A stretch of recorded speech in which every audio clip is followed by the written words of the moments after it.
बिस्मिल्लाहिर्रहमानिर्रहीम। जनाब, आज की इस अहम तरीन वीडियो में मैंने आपके साथ यही एक स्टोरी शेयर करनी है और वो स्टोरी है सेनेट के इंतखाबात। वो स्टोरी है जनाब के सेनेट के जो 2021 में मार्च 2021 में जो सेनेट का इलेक्शन आ रहा है, इसमें कौन कौन से बड़े नाम रिटायर हो रहे हैं। ये भी बताऊंगा कि जनाब किस पार्टी के सबसे ज़्यादा सेनेटर्स रिटायर हो रहे हैं, किस पार्टी को सबसे ज़्यादा फ़ायदा पहुंचने का इम्कान है, किस पार्टी को सबसे ज़्यादा नुकसान होने का एहतमाल है, और जनाब ये भी कि उसके बाद पार्टी पोजीशन क्या बनेगी, उसके बाद गवर्नमेंट और अपोजिशन की कोलिशन क्या बनेगी। इस सेनेट इलेक्शन 2021 का अपोजिशन की एहतजाज या तहरीक से क्या ताल्लुक़ है, क्या ये टारगेट हैं अपोजिशन के तेज़ी के, यही सबब हैं, ये क्या है, चक्कर क्या है। सबसे पहले मैं ये बताता चलूँ, ये मैंने पिछली वीडियो में ज़िक्र किया था कि ये इंतहाई इन्वेस्टिगेटिव किस्म की ये वीडियो है, एवरग्रीन किस्म की वीडियो है। जो पाकिस्तान की पार्लियामेंट है, जिसको आप मजलिस शूरा कहते हैं, दस्तूर पाकिस्तान में उसका नाम है मजलिस शूरा, पाकिस्तान की पार्लियामेंट, ये दो ईवानों यानी ईवान ज़ेरी कौमी असम्बली और ईवान बाला सेनेट और सदर पाकिस्तान पर मुश्तमिल होती है, उसको कहते हैं पार्लियामेंट या मजलिस शूरा। अच्छा, जो कौमी असम्बली होती है ना, उसमें तमाम सूबों के सीटें होती हैं आबादी के हिसाब से। अब ज़ाहिर है पंजाब की आबादी सबसे ज़्यादा है तो सबसे ज़्यादा सीटें होंगी कौमी असम्बली में। इसी तरीके से दूसरे नंबर पर सिंध की है तो सिंध की सीटें होंगी। फिर खैबर पख्तूनख्वा की आबादी ज़्यादा है तो तीसरे नंबर पर कौमी असम्बली में खैबर पख्तूनख्वा की सीटें, और आखिर पर बलूचिस्तान की, क्योंकि बलूचिस्तान की आबादी कम है। अब अगर इसी तरह से सेनेट में भी आबादी के लिहाज से होता तो फिर तो अगर कोई बिल जो मर्ज़ी आए पंजाब मिलियमेट कर दे, ठीक है ना, जो मर्ज़ी आए, फिर सिंध दो बड़े सूबे जो हैं वो किसी भी बिल को मिलियमेट कर दे, अगर ऊपर भी इसी तरीके से होता। लेकिन सेनेट में आबादी के लिहाज से सीटें नहीं होती। सेनेट में तमाम सूबों की जनाब सीटें बराबर होती हैं और वो सीटें 23-23 होती हैं, ठीक है। हर सूबे की, पंजाब की भी 23, सिंध की भी 23 और बलूचिस्तान की भी 23, खैबर पख्तूनख्वा की भी 23। 8 सीटें फाटा की हैं और 4 सीटें फेडरल कैपिटल की हैं, इस्लामाबाद की। इस लिहाज से ये कुल मिला के 104 सीटें हैं, ठीक। ये इस वजह से होता है कि अगर कौमी असम्बली में कोई बड़ा सूबा चढ़ाई कर दे, बिल को मिलियमेट कर दे अपने हक़ में, तो ऊपर आके उसका इजाला किया जा सके। ये पार्लिमानी सिस्टम में और ईवान बाला का ये किरदार होता है, ठीक। अच्छा, सेनेट जो है ये एक परमानेंट बॉडी है। कौमी असम्बली के तो 5 साल मुकर्रर है ना, कि 5 साल के बाद वो तहलील हो जाती है, लेकिन सेनेट जो है ये परमानेंट बॉडी है। परमानेंट बॉडी से मुराद मुस्तकिल बॉडी है, ठीक। कैसे? वैसे तो इसका जो टेन्योर है वो 6 साल होता है, लेकिन हर 3 साल के बाद इसके आधे सेनेटर यानी 52 अब आजकल की मौजूदा पोजीशन में बता रहा हूँ, 52 रिटायर हो जाते हैं और उन 52 को फिर फिल किया जाता है। फिर अगले 3 साल के बाद दूसरे वाले 52 रिटायर हो जाते हैं, उनको फिर पुर किया जाता है, ठीक।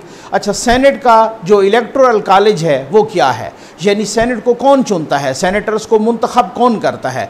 4 सूबाई असम्बलियाँ और 1 कौमी असम्बली, ये 5 असम्बलियाँ सेनेटर्स को मुंतखब करती हैं। ये बच्चों के लिए, नौजवानों के लिए मैंने बताना था, बहुत ज़रूरी था।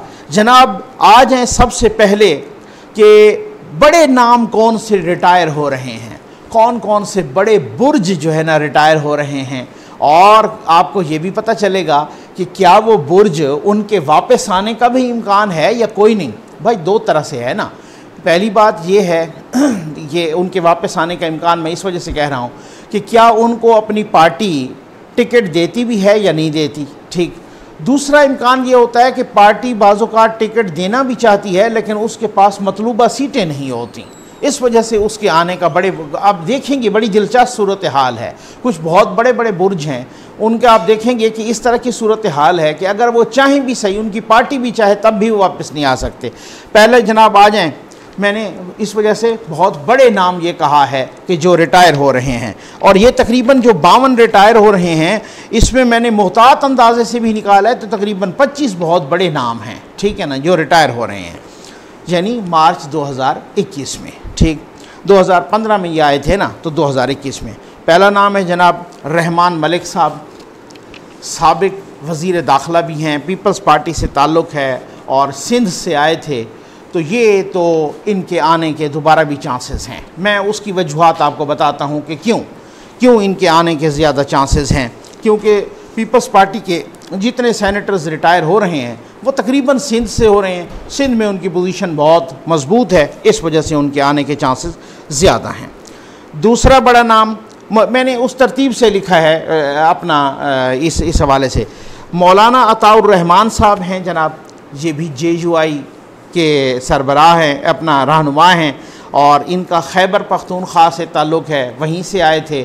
मौलाना फजल रहमान साहब के भाई हैं। आई थिंक मैं बताऊंगा इसकी कैलकुलेशन करके कि ये भी अपनी सीट बचा पाएंगे। ठीक है। चौधरी तनवीर साहब हैं जनाब PMLN के और पंजाब से इनका ताल्लुक़ है, ये भी रिटायर हो रहे हैं।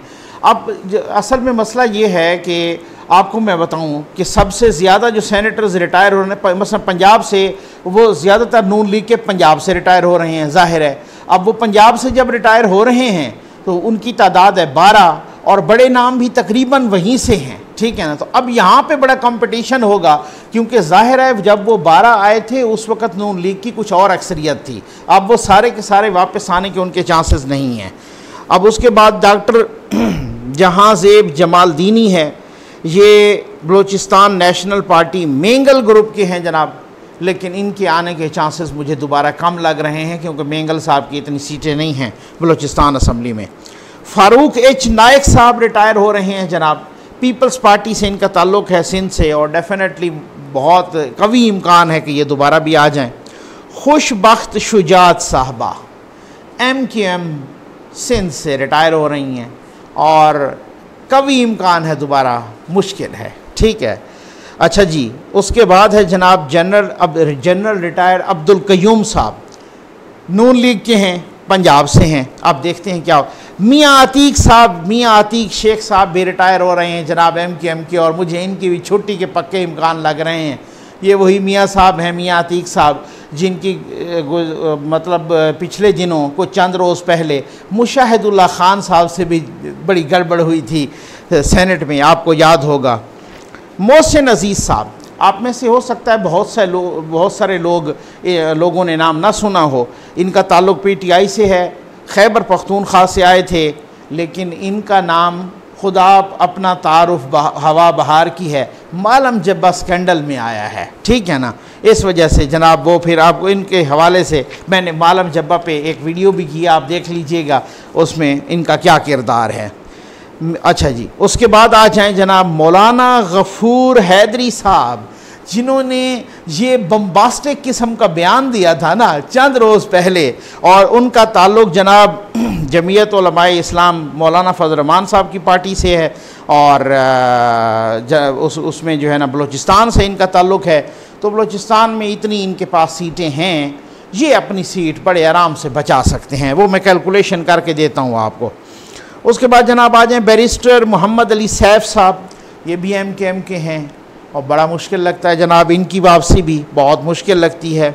मतलब जो सिंध असम्बली की पोजीशन है उसमें कोई एक आध सेनेटर जो है ना अगर बचा पाए तो बचा पाए, अदरवाइज़ तो मुझे मुश्किल लगता है।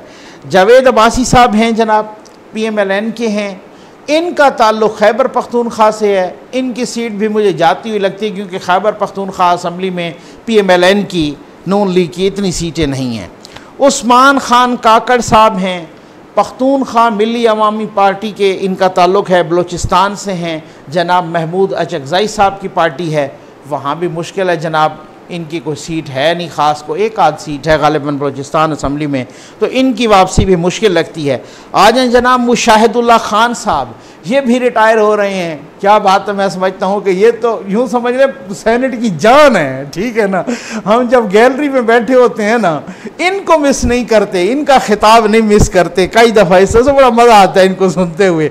और ये वैसे इस तरीके से नहीं, एक बंदा होता है जो सिर्फ़ और सिर्फ, ये बहुत पढ़े लिखे बंदे हैं और ये बहुत ही मतलब कोई भी इनको कुछ भी कहे, उनसे इख्तलाफ करे कोई इस हवाले से, लेकिन बड़े साहिब मुताला शख्स हैं ये मुशाहिदुल्लाह खान साहब। और इनकी अक्सर व बेशतर फिर आपको पता है कि बड़ी जो है ना टसल भी आ जाती है तकरीबन तमाम लोगों से। परवेज़ रशीद साहब भी जनाब रिटायर हो। अब आप देखें कि PMLN के कितने बड़े बड़े बुर्ज जा रहे हैं और जमातों के भी हैं, ठीक है ना, ये मैंने लिखे ही बड़े नाम हैं इस वजह से। परवेज़ रशीद साहब, इनका ताल्लुक भी जनाब PMLN से है और पंजाब से ही आए थे। मुशाहिदुल्लाह खान भी पंजाब से आए थे। प्रोफेसर साजिद मीर साहब, ये इनका भी ये टेक्नोक्रेट्स की सीट पे आए लेकिन PMLN की तरफ से आए थे पंजाब, ये भी रिटायर हो रहे हैं, इनका ताल्लुक भी।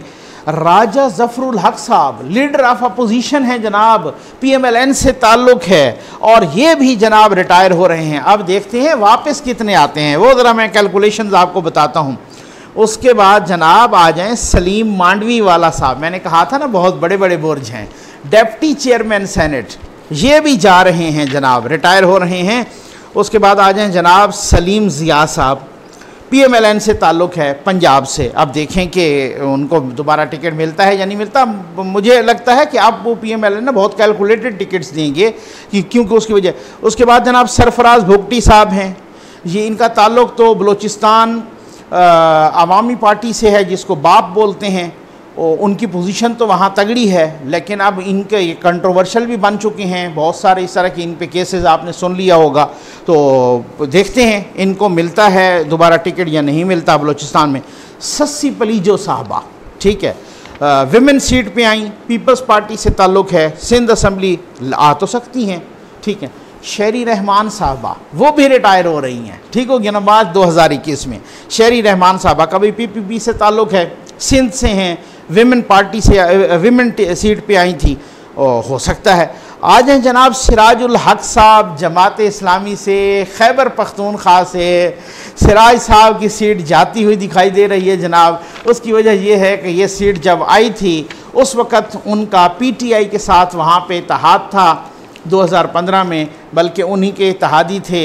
ये सीट उनको PTI ने जितवाई थी और बाद में उनको कुछ थोड़ा बहुत ताने शिकवे भी मारे थे, ठीक है ना। तो उन्होंने फिर वो कहा भी था कि भाई उस वक़्त हमारा इत्तेहाद था तो आपने तो ये सीट उनको जिस तरीके से जितवाई थी जमात इस्लामी और PTI ने मिल के, तो अब वहाँ वो पोजीशन नहीं है क्योंकि MMA के जो वहाँ भी हैं उनमें ज़्यादातर मौलाना फजल रहमान साहब की पार्टी के हैं। तो मुझे सिराज साहब की सीट तो पक्की पक्की जाती हुई दिखाई दे रही है। सितारा अयाज साहब हैं, ANP से ताल्लुक़ है खैबर पख्तूनख्वा से, लेकिन ANP के जो ये जनरल सीट पे या विमेन सीट पे भी हों तो विमेन सीट पे जनाब वो कंपटीशन सख्त है। उनकी तकरीबन कोई 12 एक गालिबन सीटें हैं, मैं आपको बताता हूँ कितनी सीटें हैं खैबर पख्तूनख्वा में ANP की, लेकिन कंपटीशन सख्त होगा। शिबली फराज साहब भी जनाब रिटायर हो रहे हैं, खैबर पख्तूनख्वा से इनका ताल्लुक़ है और ये PTI के हैं। अब देखते हैं क्या होता है। अब थोड़ा सा आ जाएं जनाब, ज़रा थोड़ा सा ये चेक कर लें कि अभी अपोजिशन की जो गवर्नमेंट की कोलिशन है सेनेट में, उसके सारे मिल मिला के 41 बनते हैं, जो अपोजिशन वाले सारे मिल मिला के वो को 63 बनते हैं। आगे एक आध इधर उधर हो सकता है शायद। अच्छा जी, अब जो मौजूदा पोजीशन है ना, मैं वो बता देता हूँ।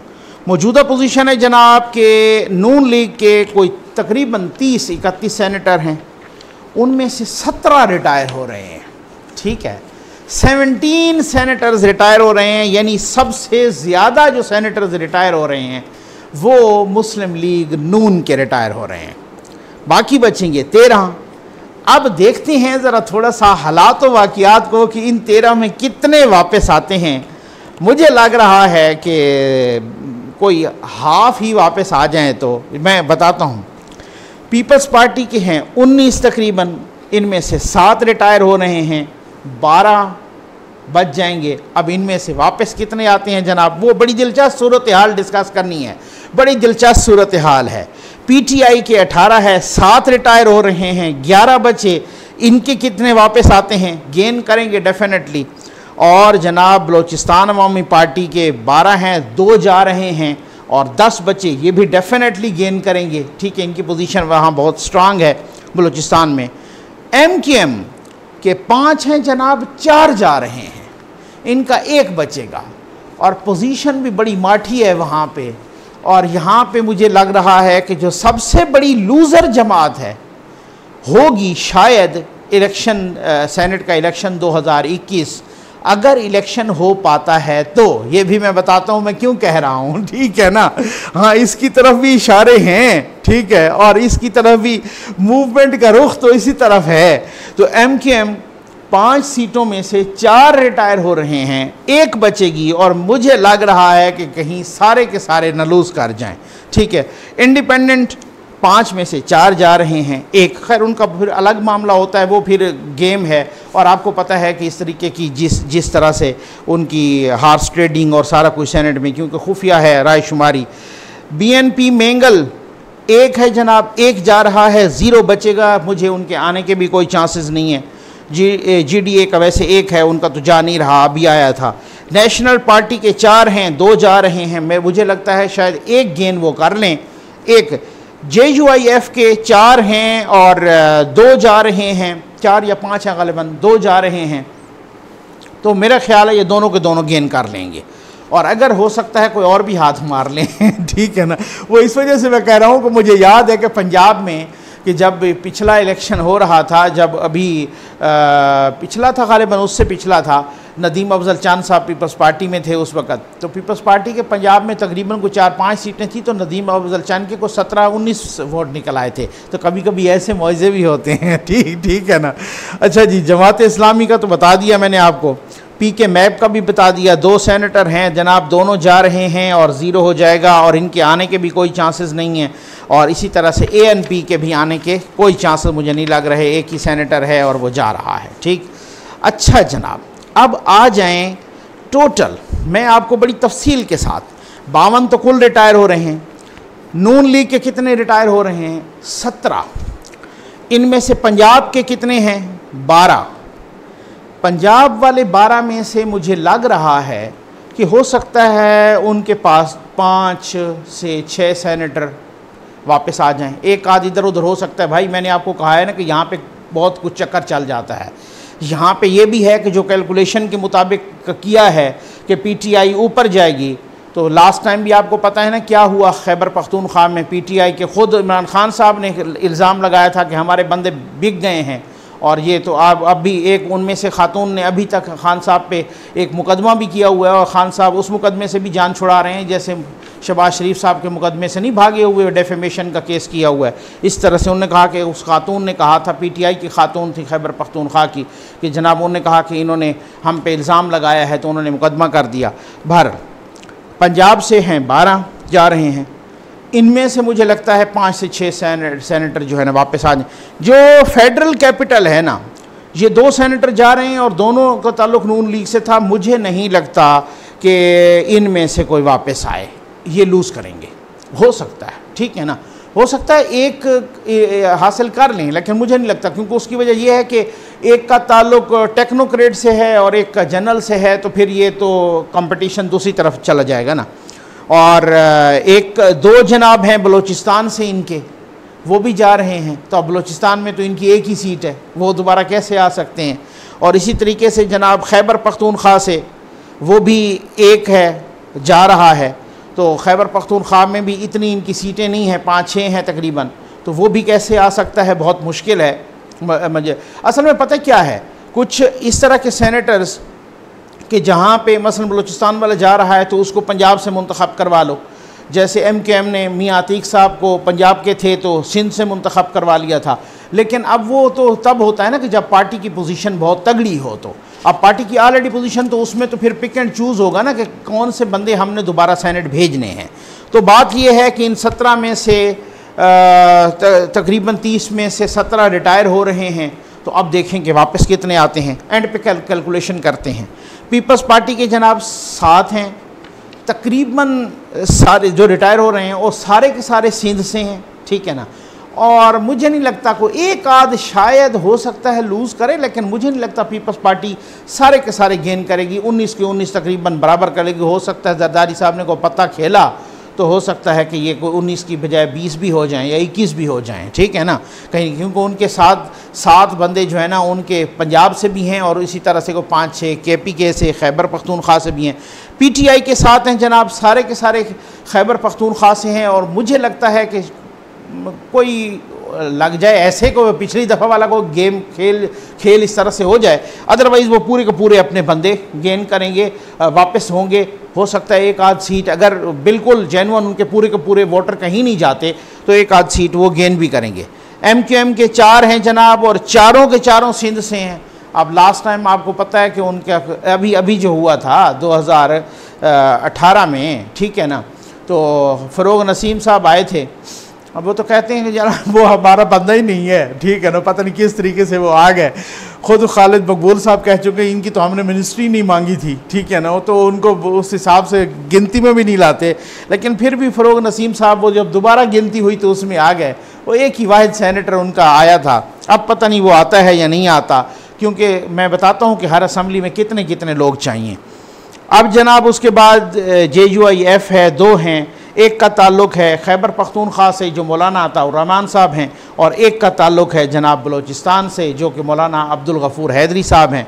आई थिंक मेरा अपना अंदाज़ा है कि वो दोनों वापस आ जाएंगे, ठीक है ना, उनकी इतनी है अब उनके पास। अब इंडिपेंडेंट हैं, फाटा से 4 हैं। उसके बाद नेशनल पार्टी के वो मैं ये बता चुका हूँ, बाकी चूँकि इस पर टाइम वेस्ट नहीं करते। आगे आ जाएँ जनाब, फेडरल कैपिटल कौन चुनता होता है? कौमी असम्बली चुनती है फेडरल कैपिटल। 2 रिटायर हो रहे हैं, 2 में से असल में अगर ये दोनों जनरल होते ना, फिर मैं समझता हूँ कि एक सीट हो सकता है शायद नून अपनी दोबारा गेन कर ले। लेकिन असल में ये है कि एक है जनरल और एक है विमेन, तो जनरल पे भी पूरी फ़ाइट होगी और विमेन पे भी पूरी फ़ाइट होगी। अब हो सकता है कि ये पीपल्स पार्टी, नून लीग, मौलाना फजल रहमान यानी MMA, ये सारे मिल के ये अगर कोई इस तरह का चक्कर चलाएं एक आध, फिर या हो सकता है कोई दोनों वापस लें, तो दोनों मुझे बहुत मुश्किल लगता है, क्योंकि ये हैं 342 टोटल हैं। आप अगर 2 को तकसीम करते हैं तो ये 171 आता है एक पर। तो अब आप अंदाज़ा करें कि ये तो गेम है ना कि जितने ज़्यादा हो गए ना इस बात से। अब फाटा के 4 हैं तो उसके 85 मेंबर एक के लिए इलेक्ट करेंगे, तो यहाँ से भी हो सकता है एक आध कोई गेन कर ले, शायद हो सकता है, बेशक वो इंडिपेंडेंट हो लेकिन नून लीग गेन कर ले वगैरह।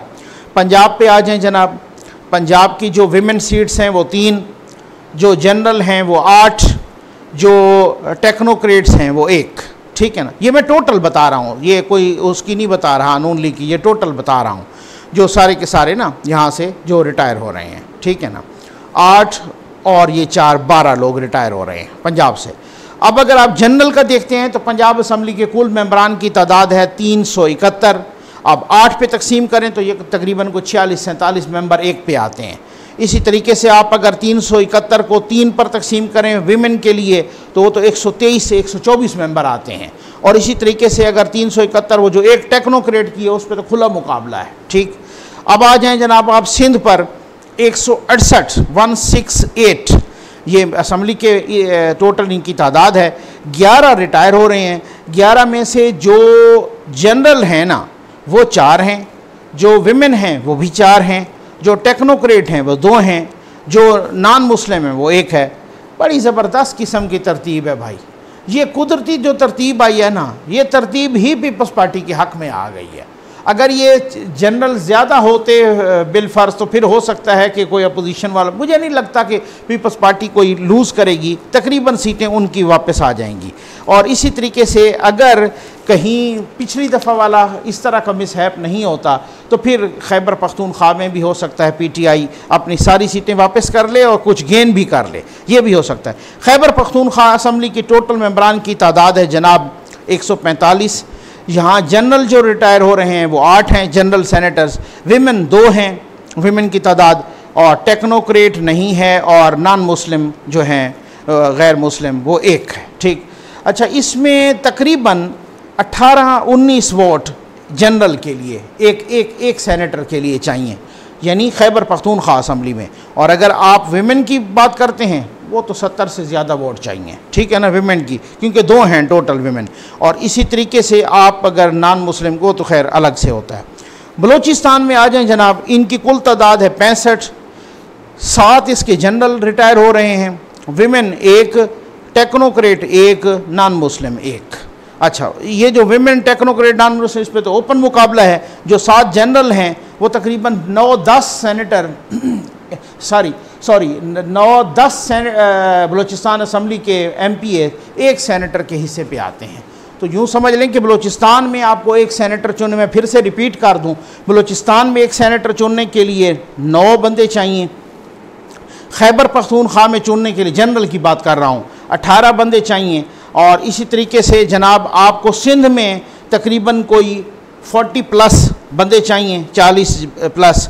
और पंजाब में जनाब आपको 46, 47 या 48 बंदे चाहिए।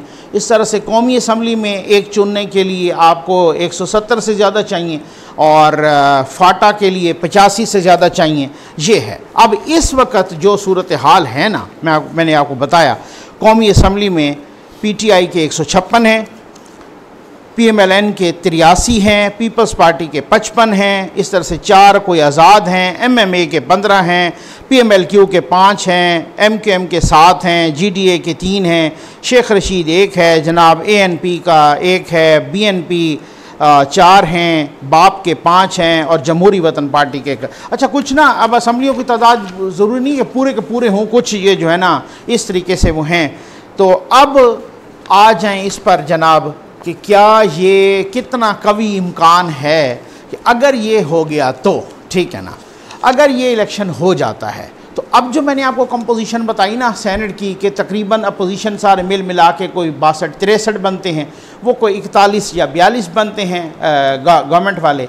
ये मुझे लगता है ये भी हो सकता है कि ये उलट हो जाए कंपोजिशन, ठीक है, उलट, या कम अज़ कम 55 तकरीबन जो है ना जो गवर्नमेंट का इत्तेहाद है वो 55 तक गेन कर ले, ठीक है ना, इतने तक 50 से 55 गेन कर ले, फिर भी उनकी पोजीशन बड़ी स्ट्रांग हो जाएगी। और ख़ास तौर पर ये जो होता है ना, अब तो ये हुआ ना कि जनाब मुश्तरका इजलास हुआ और हम ये इनको कोस रहे थे कि अपोजिशन वाले बहुत चीख रहे थे तो आप अपनी हाज़िरी वहाँ पे यकीनी बनाते।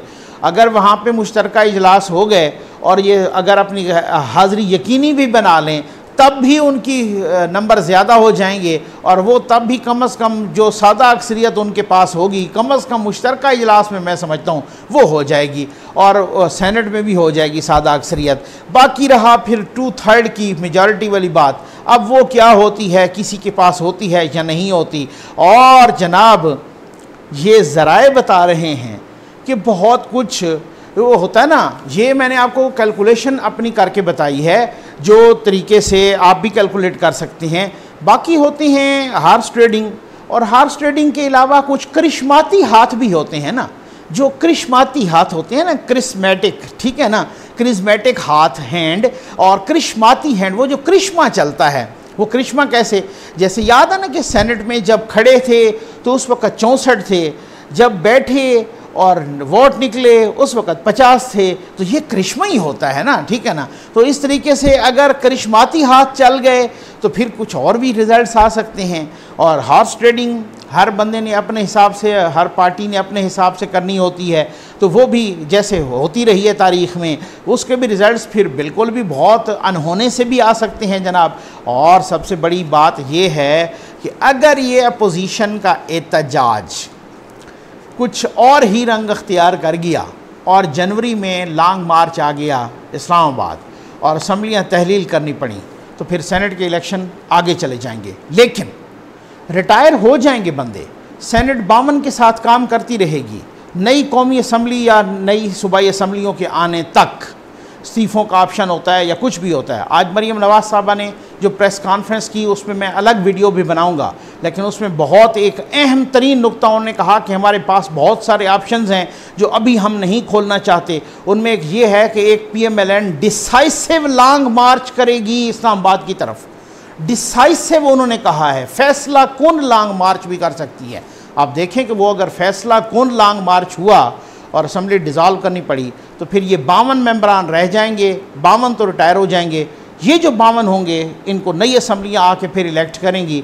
तो होता है, क्योंकि आपको याद होगा कि 99 का जो कू हुआ था जो मुशर्रफ साहब ने किया था और नवाज़ शरीफ साहब की हुकूमत को ख़त्म किया था, उस दौरान वो सेटिंग ऐसी क्योंकि नहीं हो, असम्बलियाँ नहीं थी ना, 99 से 2002 तक तो वैसे नहीं थी ना, पहले उनकी मुद्दत पहले आ गई थी, फिर उसके बाद अगला इलेक्शन नहीं हुआ तो ज़ीरो पे चला गया था। सेनेट का जो ईवान था वो ज़ीरो पे चला गया था 99 से ऑनवर्ड। तो ऐसा भी होता है, ऐसा भी होता रहा है और हुआ है तारीख़ में।